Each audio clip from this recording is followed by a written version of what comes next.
आप जानते हैं कि गतसमनी बाग में यीशु मसीह के शरीर से खून का पसीना क्यों निकला? पसीने में खून का आना एक मेडिकल कंडीशन तो थी ही, पर इसके पीछे एक बहुत बड़ा आत्मिक कारण भी था। इसका नाता उस शराब के साथ था जो आदम के जीवन में परमेश्वर की आज्ञा तोड़ने के बाद आया था। आदम के पाप करने पर परमेश्वर ने आदम से कहा था कि भूमि तेरे कारण श्रापित है, तू उसकी उपज जीवन भर दुख के साथ खाया करेगा और वह तेरे लिए कांटे और ऊंट कटारे उगाएगी और तू खेत की उपज खाएगा और अपने माथे के पसीने की रोटी खाया करेगा। 1 कुरिन्थियों अध्याय 15 में प्रेरित पौलुस ने लिखा कि यीशु मसीह दूसरा आदम है। पहले आदम के कारण तो हमारे जीवन में मौत और श्राप आया, पर दूसरे आदम के द्वारा हमने जीवन और आशीष को पाया। आदम के पाप ने यीशु मसीह को इस धरती पर आने के लिए मजबूर किया। परमेश्वर ने अदन के बाग में आदम से कहा था कि तू अपने माथे के पसीने की रोटी खाया करेगा, यानी कि तेरे लिए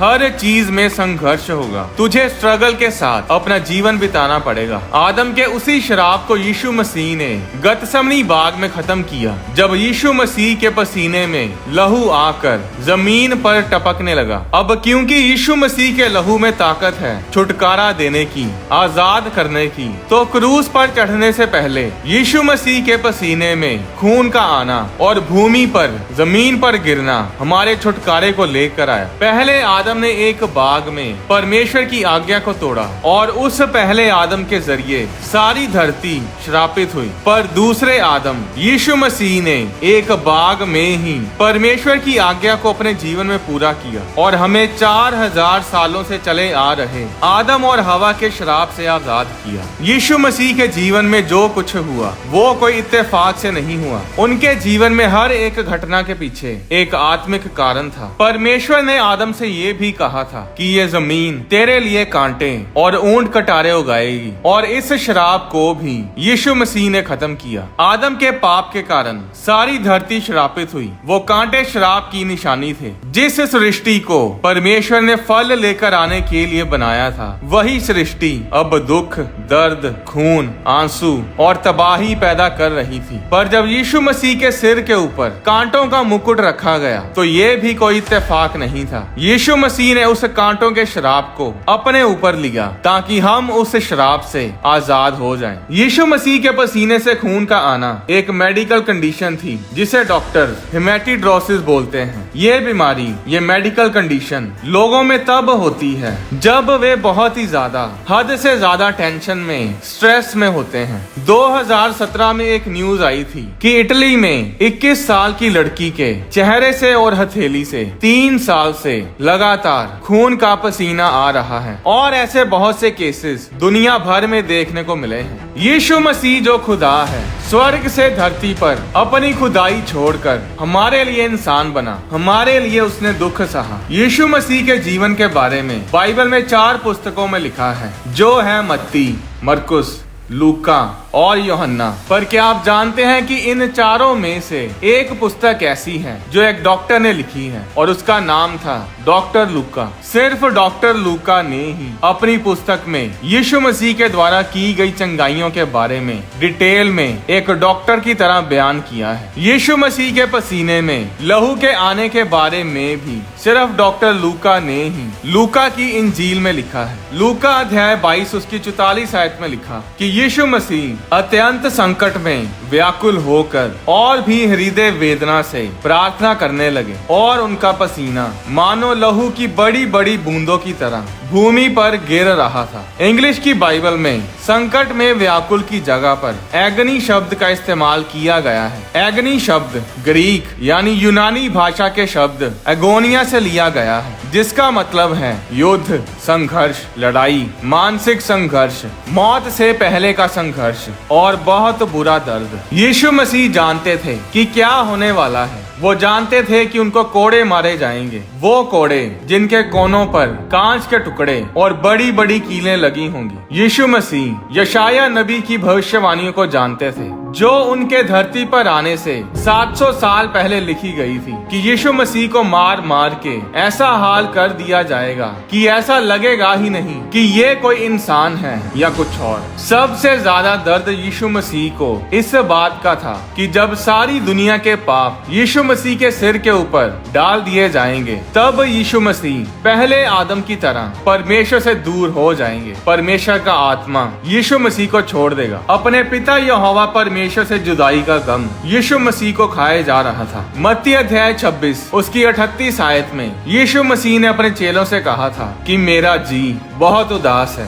यहाँ तक कि मेरा प्राण निकला जाता है, यानी कि मेरा मरने वाला हाल हुआ पड़ा है। आज अगर किसी इंसान को अपने भविष्य के बारे में पता चल जाए कि कोई उसे मारने के लिए आ रहा है या फिर अगले महीने या अगले साल मरने वाला है, तो वो पूरी कोशिश करेगा कि किसी न किसी तरीके से अपनी मौत को या तो रोका जाए या फिर डिले कर दिया जाए। पर परमेश्वर ने हमसे इतना प्रेम किया कि उसने सब कुछ जानते हुए भी हमें परमेश्वर के साथ मिलाने के लिए हमारे पापों को अपने सिर ले लिया और अपनी धार्मिकता को हमारे नाम कर दिया। क्या बलात्कार, क्या खून, चोरी, मक्कारी, झूठ, हेरा फेरी, दुनिया के घिनौने से घिनौने पाप उस समय क्रूस पर यीशु मसीह के ऊपर डाल दिए गए थे। सिर्फ पास्ट के ही नहीं बल्कि फ्यूचर में होने वाले पाप भी यीशु मसीह के ऊपर थे। और अपने बेटे को पाप में डूबा देखकर परमेश्वर ने अपने बेटे को ही छोड़ दिया, क्योंकि जहाँ पाप होता है वहाँ पर परमेश्वर और उसका आत्मा नहीं रह सकते। इसीलिए जिस तरह पहले आदम के पाप करने पर परमेश्वर ने आदम और हवा को छोड़ दिया था, उसी तरह क्रूस के ऊपर जब यीशु मसीह ने हमारे पापों को अपने ऊपर लिया और हमारी खातिर पापी बने, तो उस समय परमेश्वर ने अपने बेटे यीशु मसीह को ही छोड़ दिया। यीशु मसीह जानते थे कि यहोवा परमेश्वर उन्हें छोड़ देंगे और इसीलिए वो इतनी टेंशन और स्ट्रेस में थे कि गतसमनी बाग में ये सोच कर ही उनके पसीने से लहू आना शुरू हो गया। परमेश्वर ने हमारे साथ मेल मिलाप करने के लिए अपने आप को ही छोड़ दिया और इसीलिए यीशु मसीह ने क्रूस के ऊपर ये वचन बोले थे, जिसके बारे में मत्ती अध्याय 27 उसकी 46 आयत में लिखा है। तीसरे पहर के निकट यीशु ने बड़े शब्द से पुकार कर कहा, एली एली लामा शबक्तनी, जिसका मतलब है, हे मेरे परमेश्वर, हे मेरे परमेश्वर, तूने मुझे क्यों छोड़ दिया। यीशु मसीह के पसीने में लहू का आकर धरती पर गिरने के बाद धरती का श्राप खत्म हुआ। यीशु मसीह के छुटकारे वाले खून ने धरती को आशीषित किया। आज जो कोई मसीह में है वो श्रापित धरती पर नहीं बल्कि छुड़ाई हुई, छुटकारा पाई हुई आशीषित धरती पर चलता है। आज आपको अपने जीवन में कुछ पाने के लिए संघर्ष करने की जरूरत नहीं, जरूरत है तो सिर्फ यीशु मसीह पर विश्वास करने की। अगर यीशु मसीह आपका उद्धार करता है तो पहले आदम की तरह आपके जीवन में कोई श्राप, कोई संघर्ष नहीं है। अब आप आशीषित हैं और आपके सब गुनाह यीशु मसीह की कुर्बानी के द्वारा माफ किए जा चुके हैं। सिर्फ वही लोग आदम के शराब से आजाद हैं जो यीशु मसीह को अपना उद्धार करता ग्रहण किए हुए हैं। अगर आप यीशु मसीह को अपना उद्धार करता ग्रहण करना चाहते हैं तो आपको कोई रीति रिवाज करने की जरूरत नहीं। आप अभी इसी समय यीशु मसीह को अपना उद्धार करता ग्रहण कर सकते हैं और परमेश्वर के साथ मेल मिलाप कर सकते हैं। आपको सिर्फ ये छोटी सी प्रार्थना मेरे साथ करनी है। इस प्रार्थना को मेरे साथ बोलें। कहें, प्रभु यीशु मसीह, मैं मानता हूँ कि मैंने पाप किए हैं और मैं अपने पापों से तौबा करता हूँ और दोबारा पाप ना करने का